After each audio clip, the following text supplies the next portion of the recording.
Caribbean सागर के बीच एक परिवार अपनी यॉट पर छुट्टियां मना रहा होता है। माँ जूलिया तैरने के लिए पानी में कूद जाती है। आराम करते समय उसे कुछ अजीब महसूस होता है, लेकिन क्योंकि आसपास कुछ दिखाई नहीं देता, वह सोचती है कि शायद उसका भ्रम होगा। कुछ सेकंड बाद वही अजीब एहसास फिर होता है।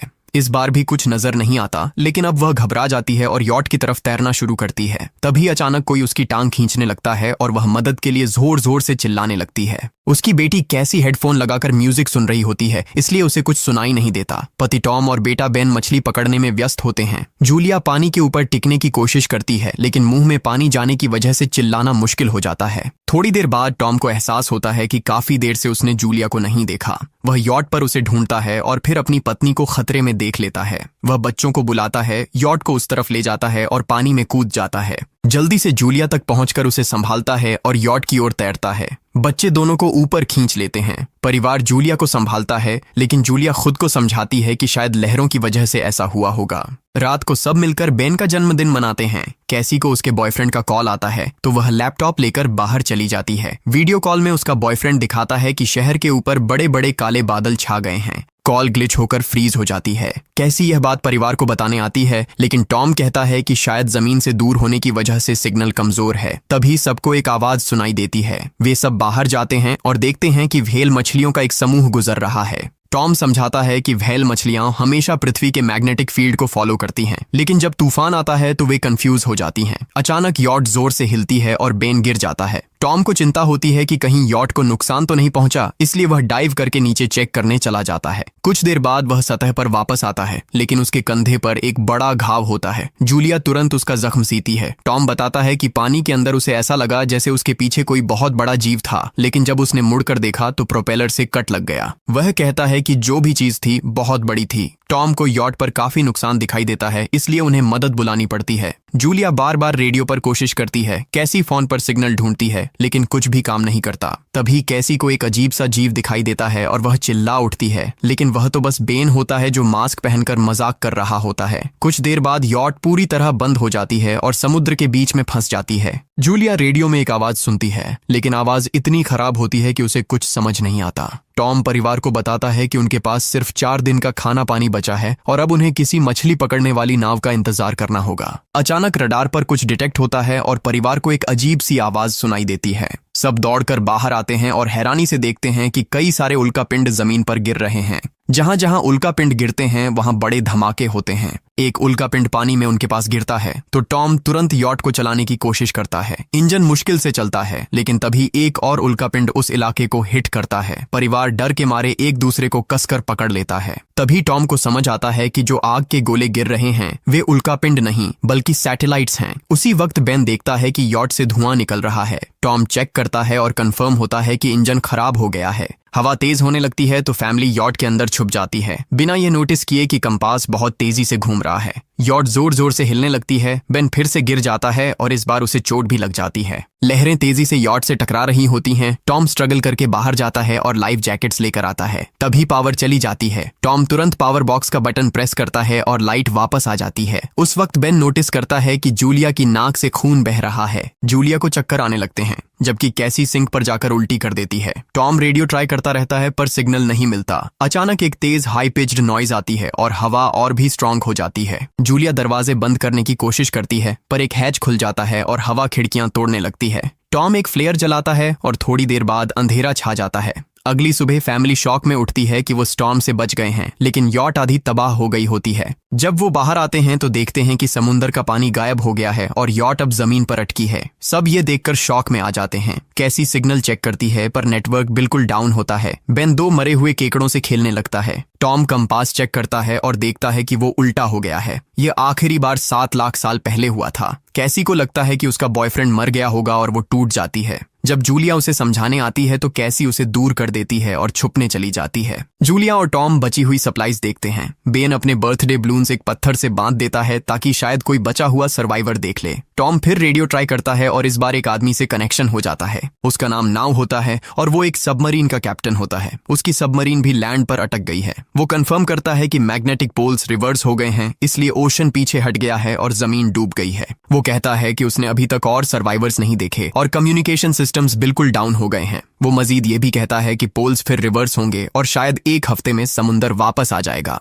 वो फैमिली को वार्न करता है कि जितना हो सके ऊंची जगह चढ़ जाओ, क्योंकि जब पानी वापस आएगा तो वो बहुत खतरनाक होगा। वो बोलता है उसका पार्टनर क्रैश में मारा गया और सबमरीन में बस 3 लोगों की ही जगह है। जूलिया और टॉम उससे कहते हैं कि प्लीज हमारे बच्चों को बचा लो। वो उन्हें अपने कोऑर्डिनेट्स दे देता है। टॉम कैलकुलेट करता है कि सबमरीन तक पहुंचने में 2-3 दिन लगेंगे। वो फैमिली से कहता है आज रात अच्छे से आराम कर लो, कल सुबह हम निकलेंगे। अगली सुबह फैमिली सामान पैक कर रही होती है, तभी टॉम को पास में कुछ हिलता हुआ दिखता है। वो एक लंगड़ा आदमी होता है जिसके हाथ में हारपून होती है और साथ में एक कुत्ता लगातार भौंक रहा होता है। टॉम उसके पास जाता है और उसे पानी की बोतल देता है, लेकिन वो आदमी कुछ ऐसी भाषा में बोलता है जो टॉम समझ नहीं पाता। पानी पीने के बाद वो अजनबी अचानक टॉम के सिर पर बोतल मारता है और चेहरे पर जोर का लात मार देता है। जूलिया डर के मारे भागती है, लेकिन तब तक देर हो चुकी होती है। वो आदमी टॉम के पेट में हारपून घुसा चुका होता है। टॉम कुछ पल तक तड़पता है और फिर वो उसकी गर्दन भी काट देता है। फिर वो आदमी जूलिया के पीछे भागता है और उस पर हारपून फेंकता है, जिससे उसके कंधे में चोट लग जाती है।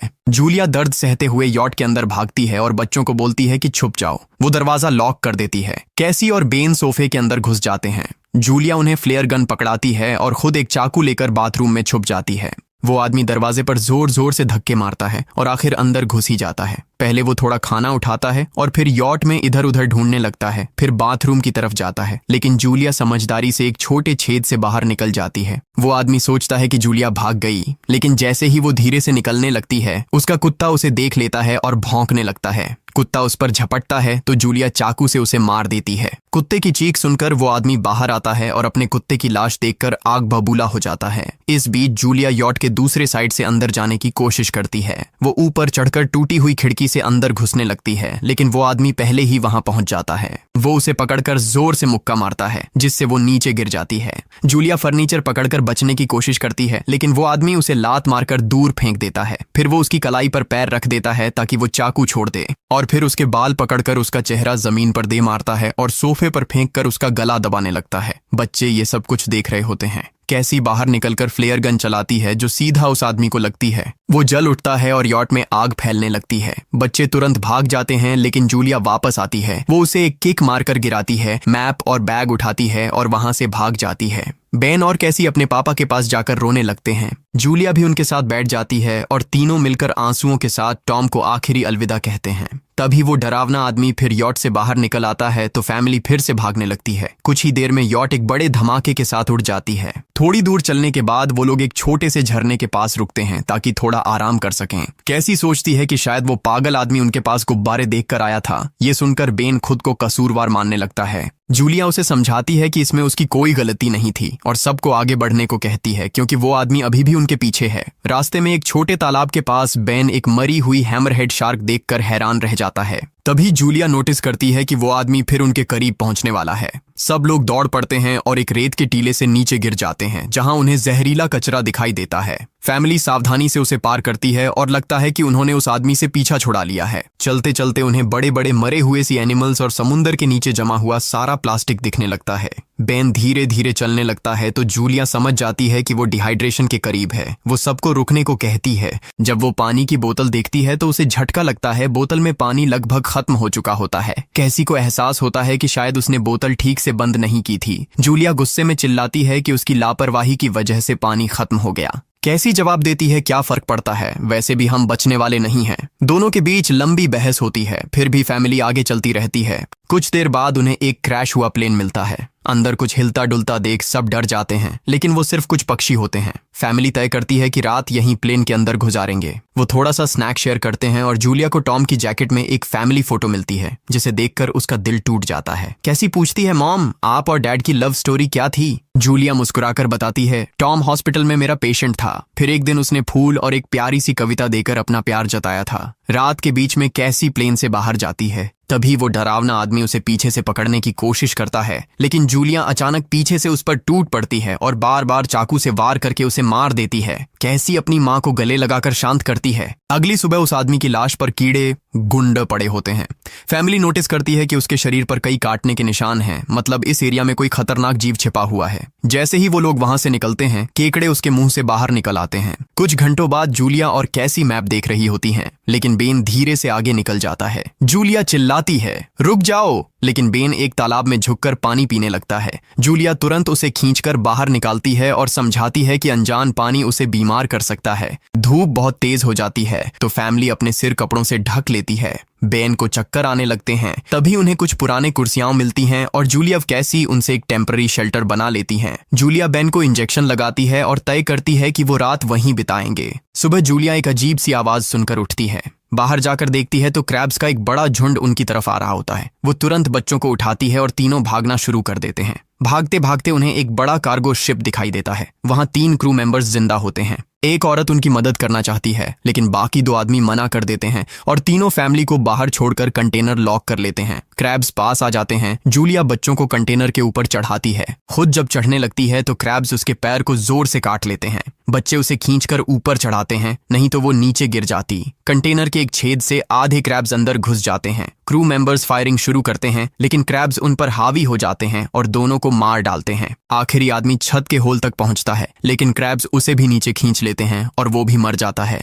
जूलिया अपने जख्म पर पट्टी बांधती है और बेहोश हो जाती है। कुछ देर बाद जब वो उठती है तो खुद को रेत के तूफान के बीच अकेली पाती है। वो घबराकर बच्चों को ढूंढने लगती है। एक मरी हुई औरत का हथियार उठाती है और जोर जोर से चिल्लाती है। कैसी उसकी आवाज सुनकर लौट आती है और बताती है कि वो और बेन मदद ढूंढने गए थे, लेकिन कोई नहीं मिला। फिर दोनों बेन से मिलते हैं, जिसे एक खुला कंटेनर मिलता है जहां वो तूफान खत्म होने तक रुक सकते हैं। जूलिया टॉम का लाइटर निकालती है और अपने जख्म को जलाकर बंद करती है, जो बेहद दर्दनाक होता है। तूफान थमने के बाद उन्हें एक और कंटेनर मिलता है जिसमें बहुत सारी पानी की बोतलें होती हैं। बॉडीज चेक करते वक्त उन्हें एक रेडियो और एक गन भी मिलती है। जूलिया नाव से संपर्क करती है और बताती है कि मैप खो गया है। इस पर नाव बताता है कि उन पर आर्थ्रोपॉड्स ने हमला किया था, वो अबिस के जीव हैं जो ऑक्सीजन की वजह से पूरी तरह पागल हो चुके हैं।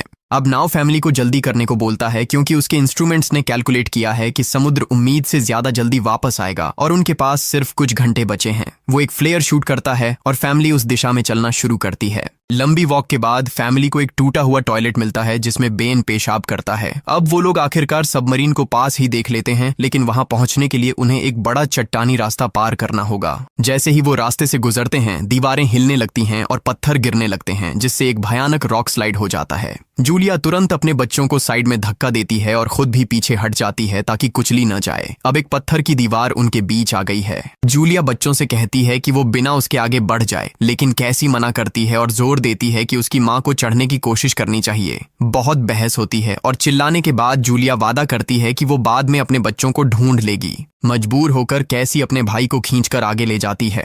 बच्चे चट्टानी रास्ता चढ़कर सबमरीन की तरफ भागते हैं, लेकिन वहां पहुंचकर देखते हैं कि नाव बाहर खून में लथपथ पड़ा है। वो समझाता है कि उसके लिए सब खत्म हो गया है और अब बच्चे सबमरीन ले सकते हैं। ये सोचकर कि एक एक्स्ट्रा जगह होगी, कैसी वापस अपनी माँ को ढूंढने भागती है। तभी जूलिया केकड़ों को आता देखती है और वो फायरिंग शुरू कर देती है। कुछ केकड़ों को वो मार देती है, लेकिन झुंड बहुत बड़ा होता है और सबसे लड़ना मुश्किल हो जाता है। उसी वक्त कैसी दीवार के ऊपर दिखाई देती है और हाथ आगे बढ़ाती है तो जूलिया अपने घायल पैर के बावजूद तेजी से चढ़ना शुरू करती है। कैसी की मदद से वो दूसरी तरफ पहुंच जाती है और दोनों साथ में सबमरीन की तरफ भागते हैं। बेन पहले से ही ऊपर खड़ा होता है और फायर खोल देता है ताकि केकड़े डिस्टर्ब रहें जब तक फैमिली ऊपर चढ़ जाए। केकड़े नाव के शरीर तक पहुंचते ही तुरंत उसे खाने लग जाते हैं। जूलिया गन उठाती है और फायरिंग जारी रखती है जब तक बच्चे अंदर चले जाएं। जब वो सुरक्षित हो जाते हैं, जूलिया समझती है कि गोलियां खत्म हो गई हैं, तो वो गन केकड़ों पर फेंक देती है और अपने बच्चों के साथ अंदर चली जाती है। फैमिली हैच को अच्छे से लॉक करती है और खिड़की से केकड़ों को सबमरीन के चारों तरफ देखती है। इसी वक्त समुद्र वापस आ जाता है तो तीनों तुरंत अपनी सीटों पर बैठकर बेल्ट पहन लेते हैं और एक दूसरे का हाथ पकड़ लेते हैं।